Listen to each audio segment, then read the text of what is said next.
Hey everyone, welcome back to our channel. If you're tired of juggling multiple apps for payments, you're in the right place. Today, I'm going to walk you through the simple steps to add PayPal to your Apple Wallet. This is a game changer for seamless transactions, whether you're shopping online or grabbing coffee on the go. Let's dive right in. First things first, make sure your iPhone is running the latest iOS version. Head to Settings, General, Software Update to check and install any updates. You'll also need the PayPal app installed on your device. Download it from the App Store if you haven't already. Once you're all set up, open the Wallet app on your iPhone. It's that little wallet icon on your home screen.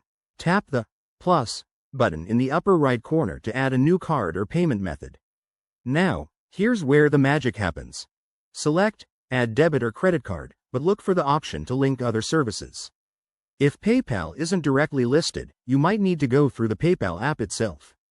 In the PayPal app, navigate to your profile or settings, and find the Wallet or Apple Pay integration option. Tap on it and follow the prompts to connect your PayPal account to Apple Wallet.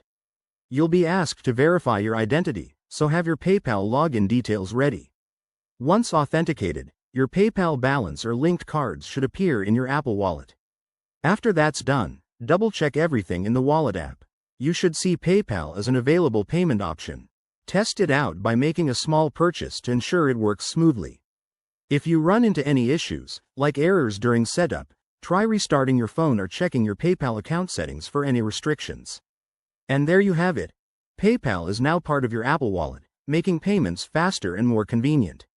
If you found this tutorial helpful, give it a thumbs up. Subscribe for more tech tips, and hit that notification bell. Drop a comment below if you have any questions, and I'll see you in the next video. Thanks for watching.